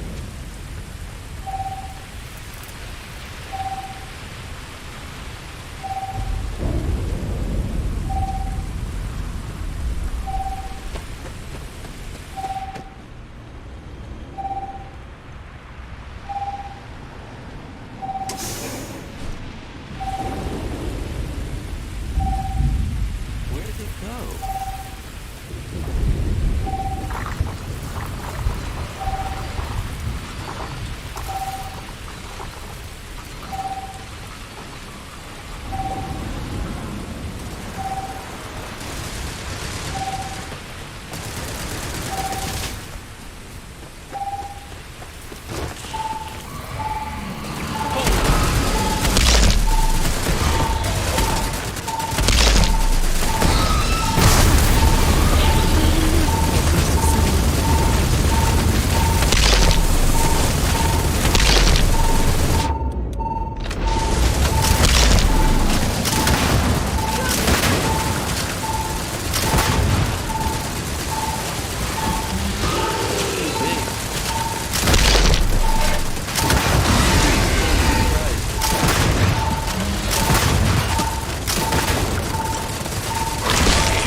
the bigger Terramorph.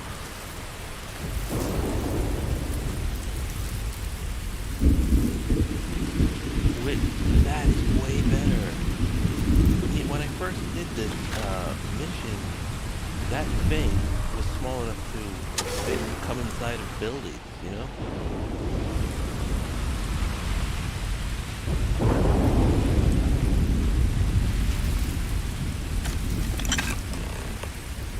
I grabbed the adhesive first, so I gotta have that. Yeah, when I first did this, that's huge.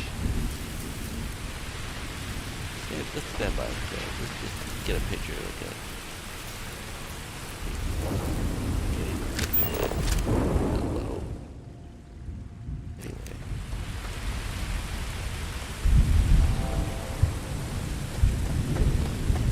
Come stand next to me there.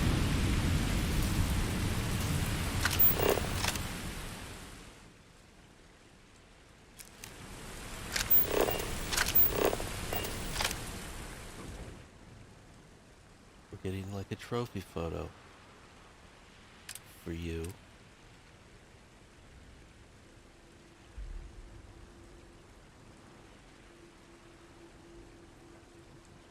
Look at the detail on her clothes are lost with the quantum reshade.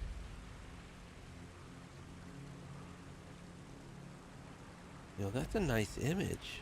Everyone wants to change the base, the vanilla color layout, but it doesn't necessarily. This is a nice image. Probably preferable. It just needs preferable.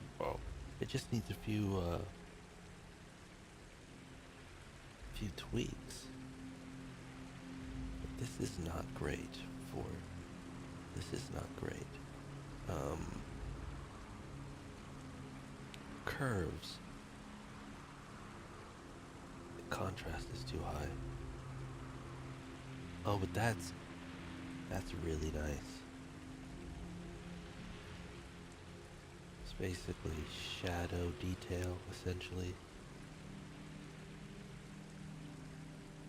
It's nice to be able to just control. So I'm looking at the details, like underneath this rock. Here, you want to be able to see details in those shadows, but it gives you a worse.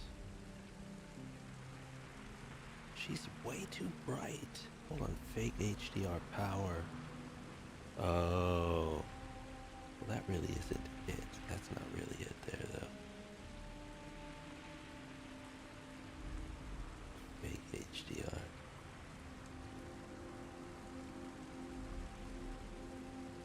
Radius 1, that's probably not it. Where's the exposure?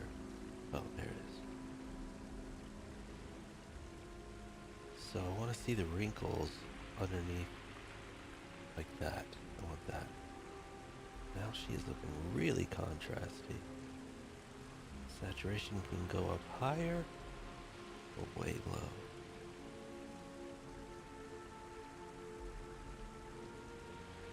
I like that. Bleach. Bleach is part of the problem.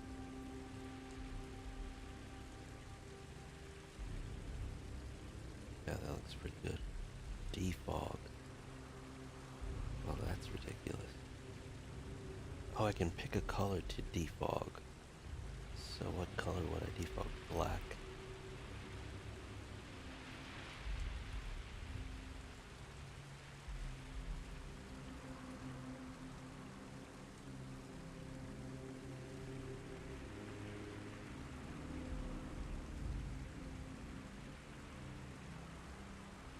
You still see the mountain range in the background when you use this control. It's pretty good actually in defogging. Actually, it just makes it darker. I'm gonna do it like that. Okay, let's see what that's like.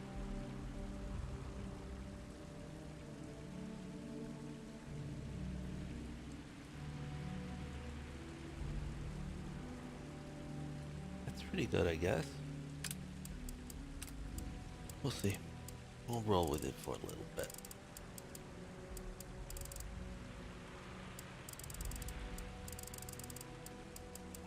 Shallow depth of field.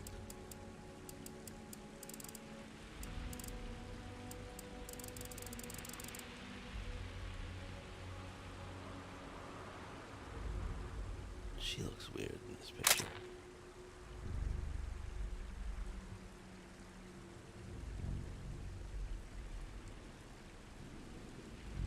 She got a 10. Holy smokes, she got a... She's brown. How did that happen?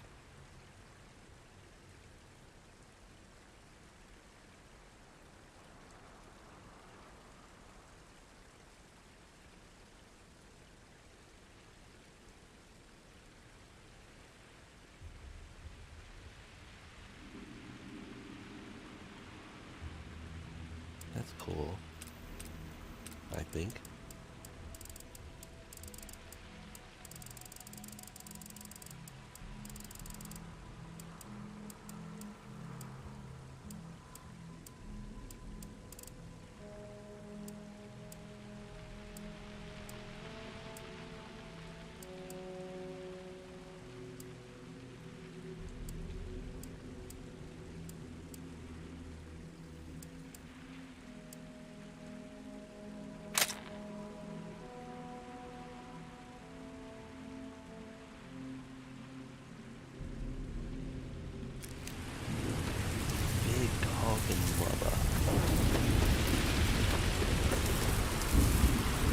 Get a sense of scale.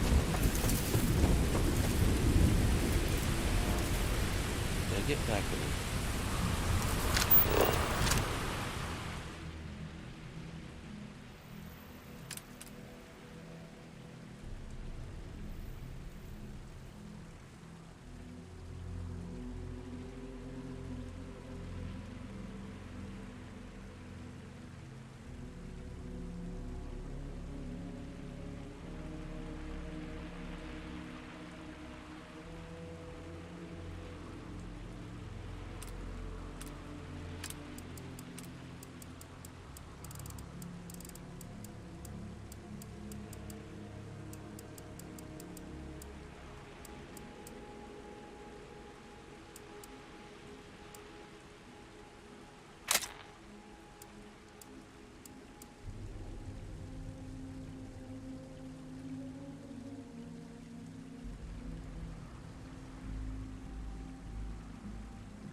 That definitely gives you a sense of scale.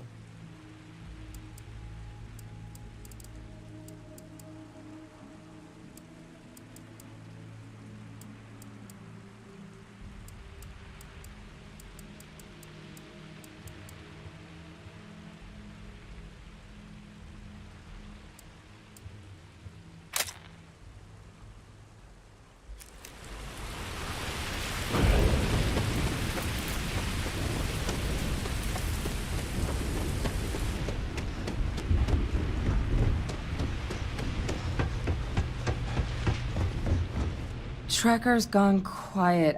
I suspect it's either hiding or... Wait. You did it, didn't you? I did. Heavens above! You just flatlined a terrormorph! Oh, yeah. Taken care of. No big deal. You didn't happen to grab me a tissue sample, did you? Here you go. All right. I spotted a microscope downstairs. Let's see if we can't get to the bottom of this.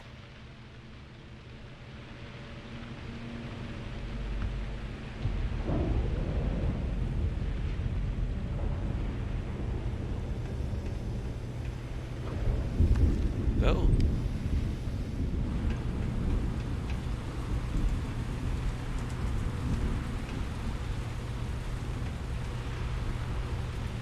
You coming?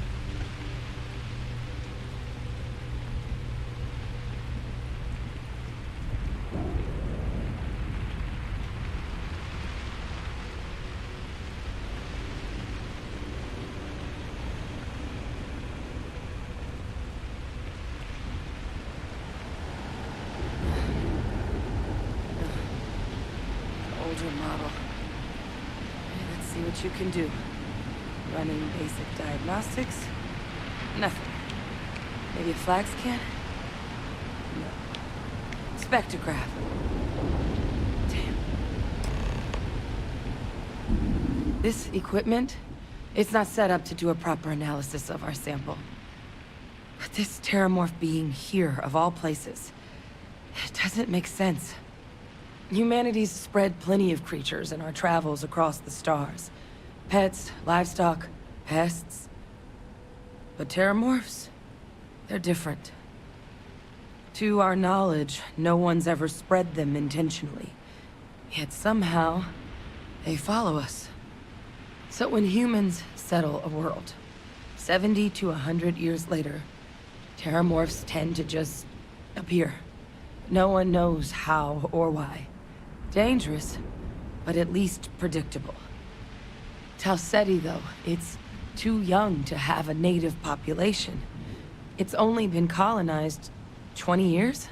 But then the other option, that someone captured one of the deadliest predators in the galaxy just to wipe out some settlers minding their own business? That seems awfully implausible. Which means we're either looking at a truly strange murder or a faster type of terramorph growth, the results of which could be catastrophic. Terramorph outbreaks have taken down far bigger colonies than this one. There is. I mean, there has to be. We just have to find it. Time was, I had access to one of the best repositories of terramorph research in the galaxy. Seems a natural place to start looking, if I can figure how to access it. But we also need to get this sample properly analyzed, get confirmation on just how concerned we should be. Luckily, I think I know just the person to help with the sample. What would you say to delivering this to him for me? Yeah, I'd do it myself, but I need to call in some favors. See if I can't get access to that terramorph data. Plus, maybe just pop by a hospital for a little bit. Clear it with your boss, or commander, or whoever it is that actually sent you here. You can even show them this. My gene tag. Tell them Hadrian Sanan thinks there could be more attacks on the horizon. Maybe we'll get lucky and they'll recognize the name.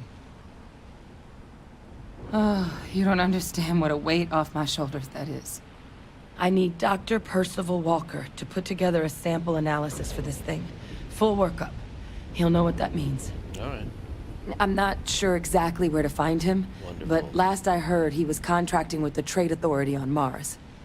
There's a place called the Sixth Circle in Sidonia. Bar run by some old friends. I'll meet you and Percival there. And here.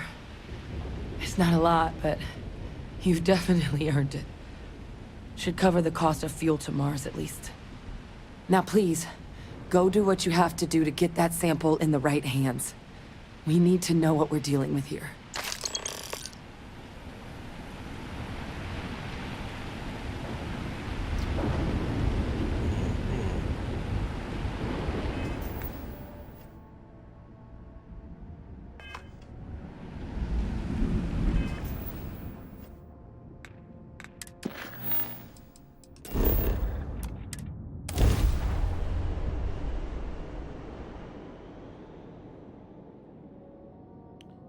That was interesting.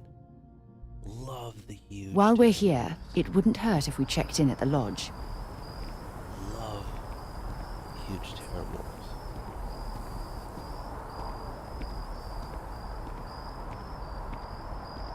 Now I feel like my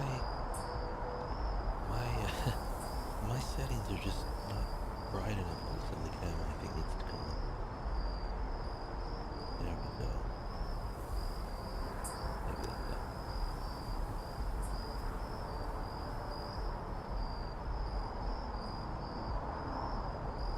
So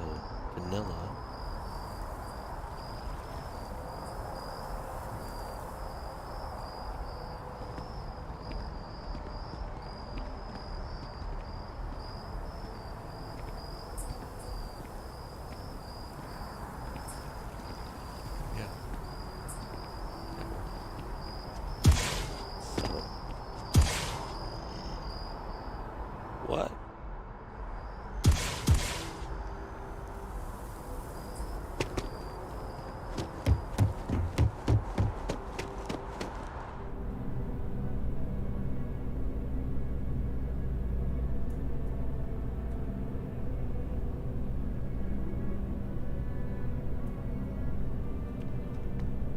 Definitely sharper. Look at this sign. Letters. The word Vanguard pops. It's a subtle change, but an improvement, I think.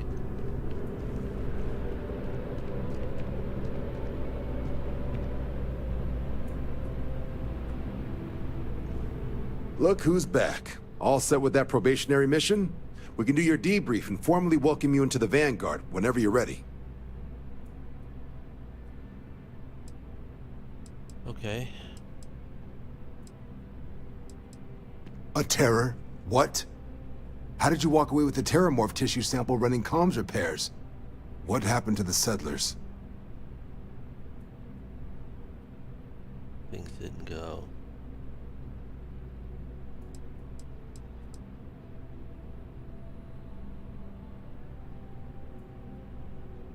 You killed a terramorph That's right. on your first mission. If I could be frank for a moment, holy shit. Above and beyond doesn't really begin to describe it now, does it? Earned yourself some serious hazard pay on this one. But, if none of the settlers made it, who's got you delivering the sample?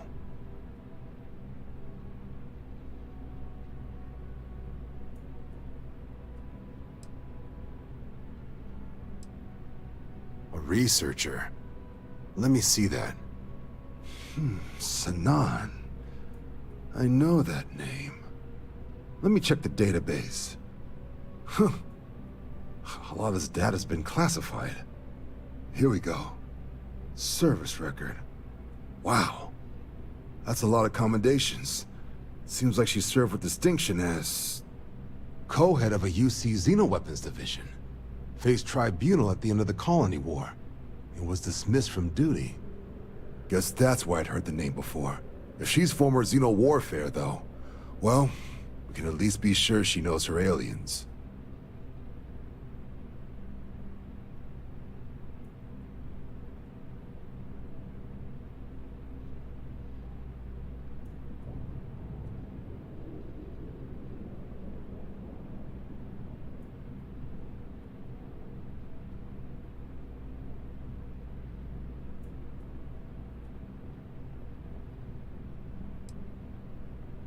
I'm sure she doesn't list it at the top of her resume. But considering her service record and her area of expertise, I'm not seeing a reason to think this request is anything other than genuine. Did your survivor, Hadrian, did she mention why she thinks this sample's so special?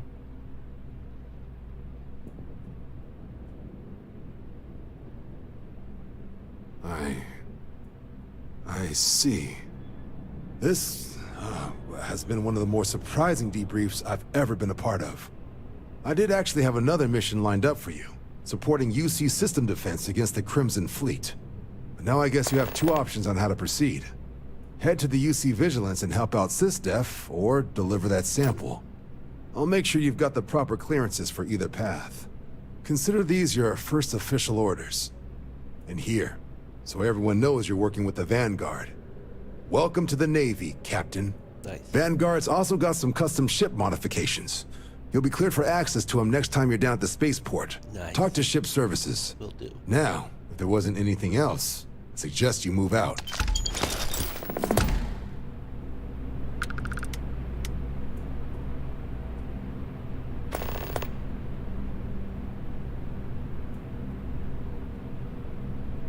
Losing all detail in white highlights. That's over process. That was the bleach, I think.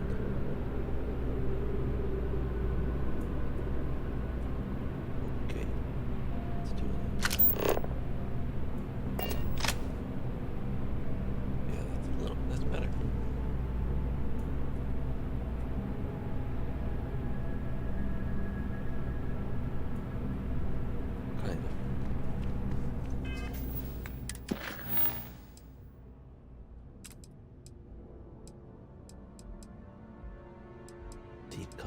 This is my favorite mission.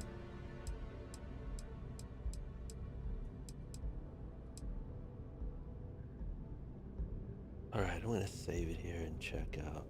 That's what I'm gonna do.